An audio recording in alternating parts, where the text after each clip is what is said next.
Well, it's time to normalize abortion, as if it's not already normal. This is the message that we're given in the latest ad from Planned Parenthood.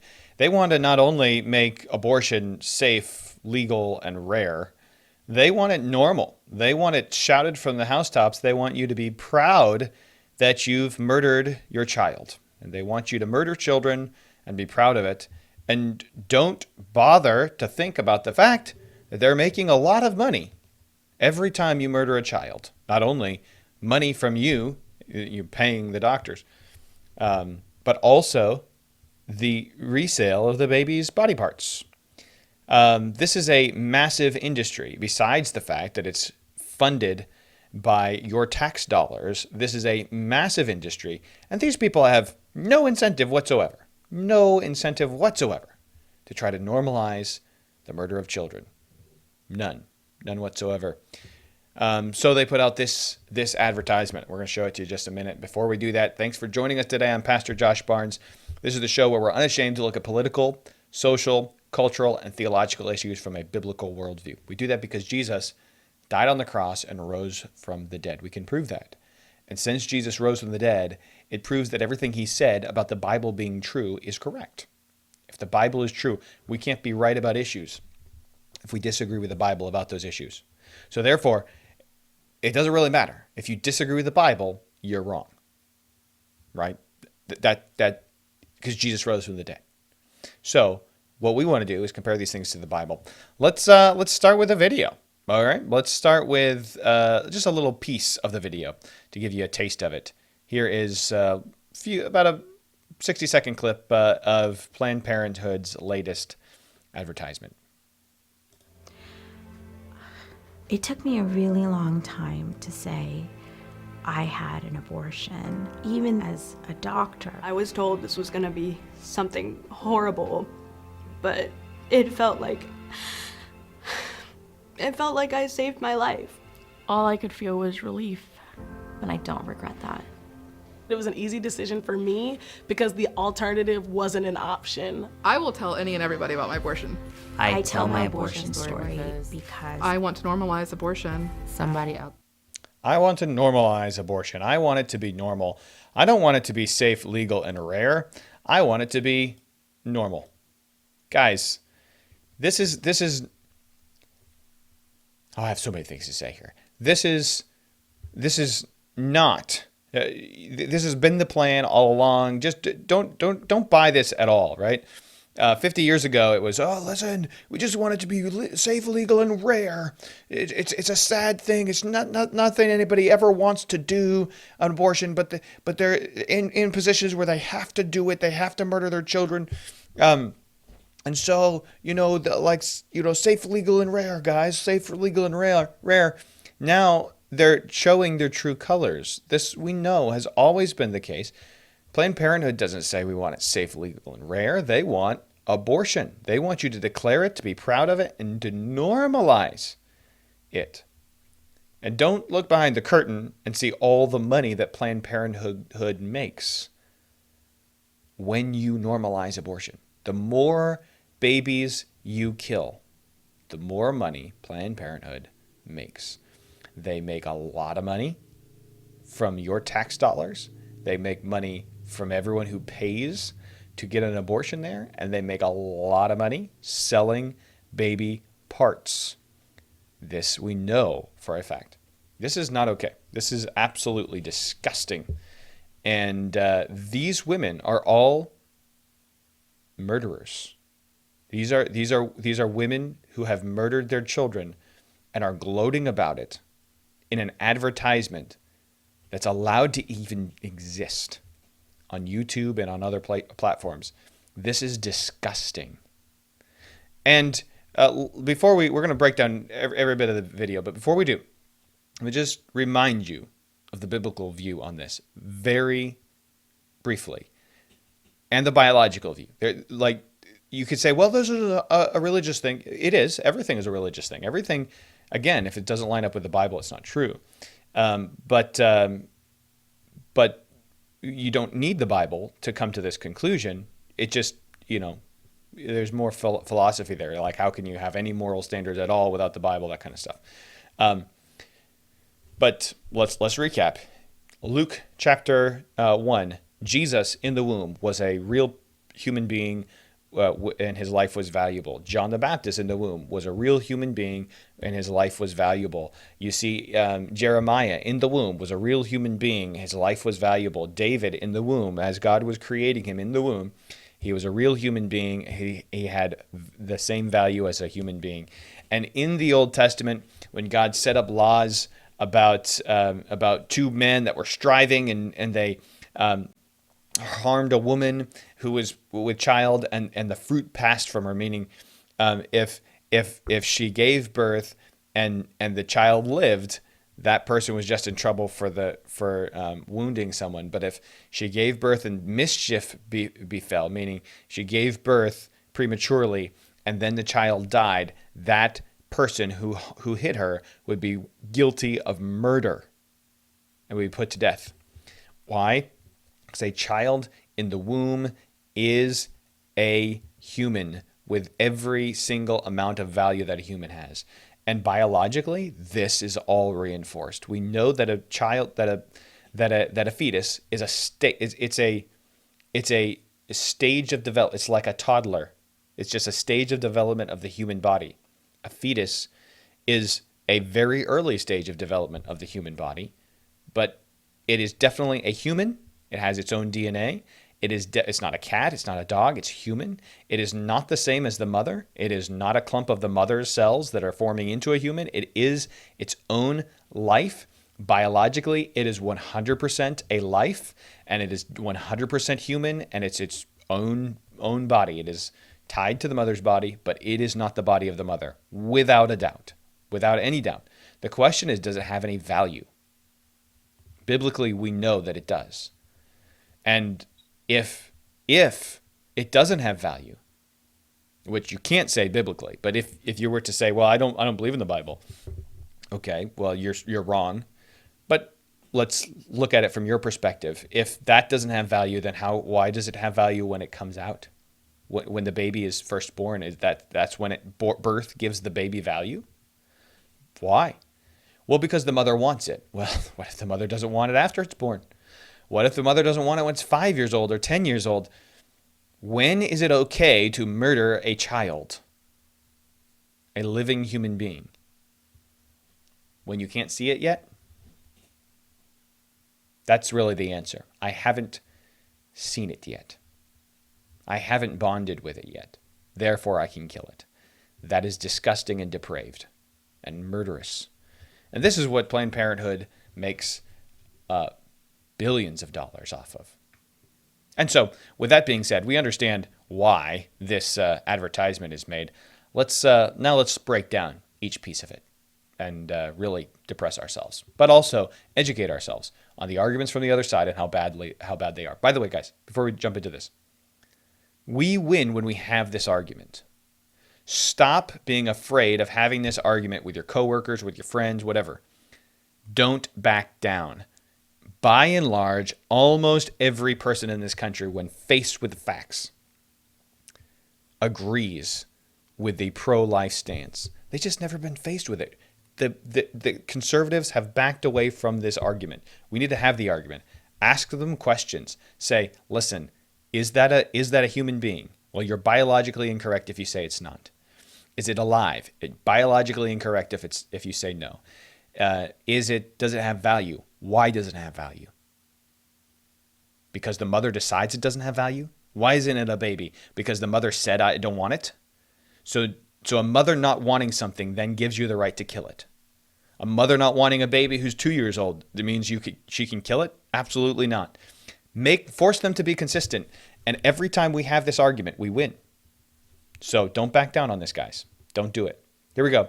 Let's walk through this video. We're going to start at the very beginning this time. Abortion is not a bad word. We can't tiptoe around and be like, abortion. When we don't talk about it, we're putting the future in danger. The future for who? You remember that these are the people who are snuffing out thousands of lives every day.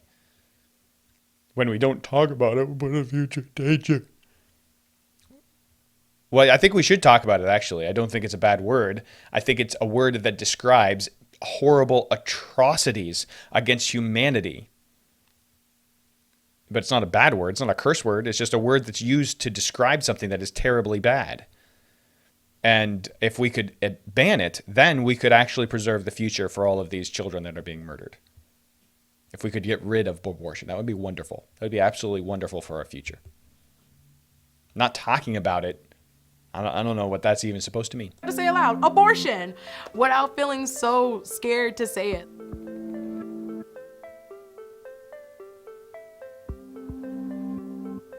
I had an abortion. When I I am a murderer. You understand what they're saying? I am a murderer. I murdered my child. had my first abortion, It was kind of like any other healthcare decision. And I didn't know that I was going to be pro-abortion until I needed an abortion. I didn't realize I was going to be pro killing your children until I needed to kill my child. Do you understand how depraved this is? I mean, just get beyond the fact that two people forming a life together, like a man and a woman coming together and creating, as God helps them. You know, God does it, right? But creating a life.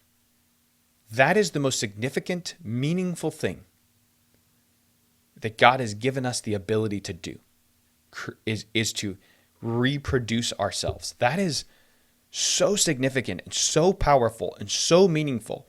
We've robbed the act, the procreative act, of all of its meaning, and now we're robbing the product of all of its meaning. We're saying that children are a pain, they're a problem.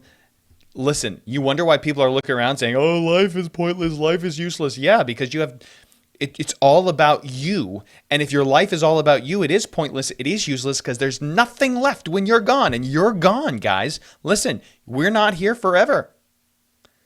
So you either start living for God, which these people clearly aren't interested in, or you start living for the next generation, which these people are not interested in.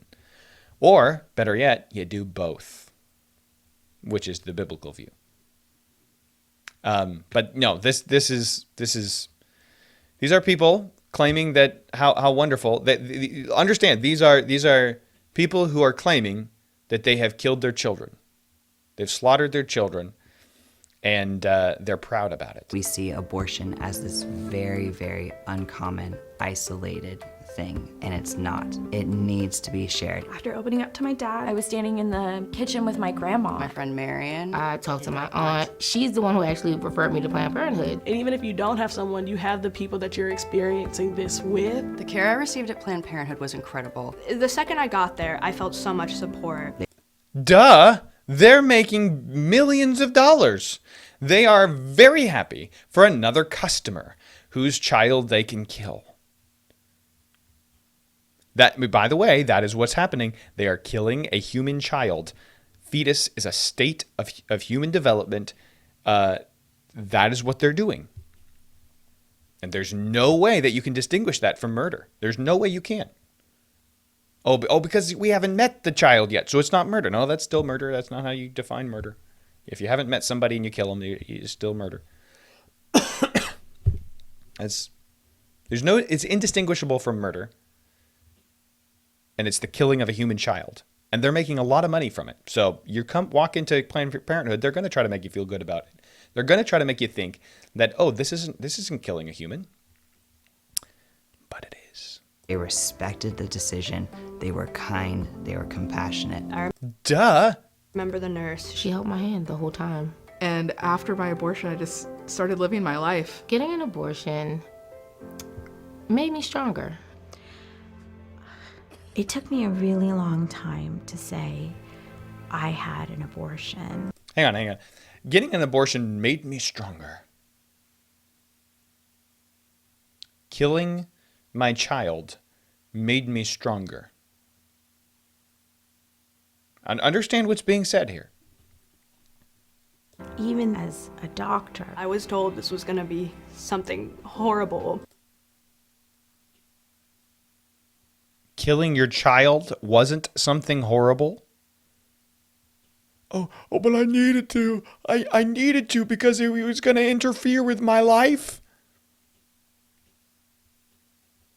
Wow. But it felt like I saved my life. That woman, those don't look like tears of joy.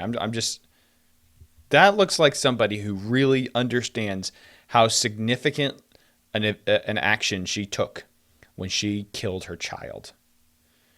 And she's trying to convince herself that her life is better and that it's worth it. Murdering a child is fine as long as it makes your life better. It's not, guys. It's not. It's not. All I could feel was relief, and I don't regret that. Look at how she not. I don't regret that. I don't regret that. Inside, she has a moral compass put there by God. You can read about it in Romans chapter 2. Even people who don't even know the law of God, they don't even know that God said, thou shalt not kill. Even those people know instinctively that it is wrong to kill your children. And these type of commercials are meant to try to fight against that instinct that we all know because it's written on our hearts, that this act is an act of defiance against God. It dishonors and displeases him, and it murders children. It was an easy decision for me because the alternative wasn't an option. I will tell any and everybody about my abortion. The alternative wasn't an option. Not killing my child wasn't an option. Not killing my child wasn't an option. Abortion, like adoption, wasn't an option.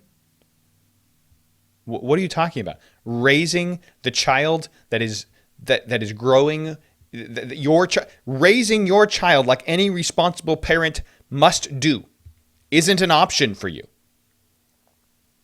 All of the ways that we help mother. I mean, listen, I've been on welfare before. I know how hard it is to raise a kid. I understand that. I've got 4 of them. I know how hard that is. Never in the world did I say, well, we've got to kill one because raising it is not an option. And I've been broke most of my life. And right now I'm just like this far away. You know, come on. It's not an option because I want to do things with my life and they're going to interfere with them. But what's your life for if you're just going to be going murdering your offspring? It's certainly not for God, and it's certainly not for the next generation. So it's just for you. Meaning your life will mean nothing once you're gone. Kudos to you for that. I tell my abortion story because I want to normalize abortion. Somebody out there can't tell theirs. I want to normalize killing your children. Understand what's being said here. my story is just one story in the tapestry of abortion stories. And I think that if a lot more people would be open and listen. It's how we can break down those walls and have these conversations. Yeah, but here's the thing. You don't want to have conversations. Guys, are you as floored by this as me? Oh, we got to have these conversations about abortion, how we had abortions. And if you disagree because you believe in science and in the Bible and the fact, like, all, like, reasonable reality that exists in this world and disagree, I don't want to hear from you. We want to have conversations where I'm declaring to you, I love the fact that I had a medical procedure that killed my child. Elective medical procedure that killed my child. I'm thrilled about that. And I want to have a conversation with you about that where you listen to how happy I am about killing my child and you never tell me that's wrong. That's the conversation we need to have. That's the conversation the left wants, anyway. And I can stand up straight because who's going to tell me that my personal experience is wrong or invalid? Me. I'll tell you that. I will tell you that your personal experience is wrong. Your personal experience of killing your child is wrong and invalid. That's a depraved, disgusting act. And it is absolutely wrong. It's 100% wrong. Absolutely, yes. And beyond that, the Bible says it too. Thou shalt not kill.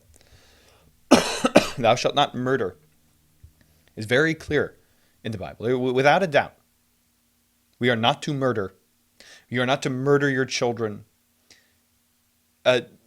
Romans talks about this, how when people reject God, they will end up being without natural affection.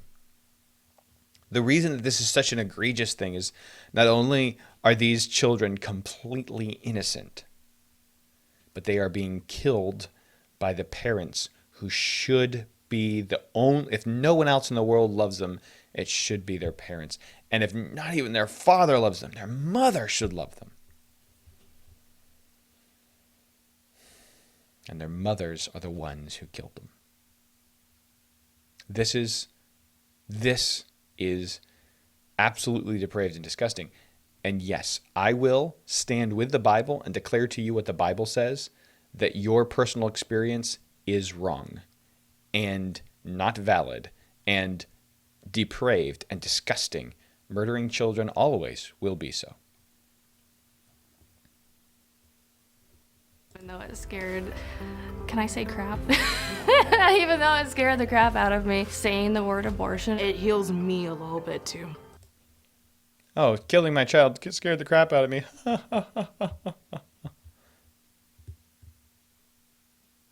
You ever watch one of those 2020 mystery shows where people like admit to a crime, like, you know, they have it on a secret recording and they're just so calm and like whatever about it? That's because they've convinced themselves that the crime wasn't a crime. Like it wasn't a murder. It wasn't horrendous. It was just what they needed to do to accomplish whatever they wanted to do. This is exactly who we're talking about. We are looking at serial killers here, some of them who've murdered multiple children. And they're saying, I'm just so happy I did that. It was such a smart choice for me. It accomplished my goals. I'm telling you guys, I know I'm using strong language here. This is indistinguishable from murder. You go ahead and tell me how this is different from murder. Like, go ahead. It's a human life. In every, spiritually, biologically, every way you can look at it, it's a human life. It is an innocent human life. It is a human life with value by any standard of how you value human life. And it's being taken. It's being killed. It's indistinguishable from murder. And they're doing it, the Planned Parenthood for profit, and these women because they think that'll make their lives better to pay somebody to kill their children. That's hiring someone to murder, to assassinate a family member, so you can get life insurance or something. You see how this is the same as that kind of a situation. The scary part is just the stigma. That's it. The stigma. Oh, this stigma about killing children. We shouldn't have a stigma in America about it being wrong to kill children. That shouldn't be a stigma. What the? Can I say heck? What the heck? Tweet. I'm proud to share my abortion story. I'm proud to share my abortion story. I'm proud to share my abortion story.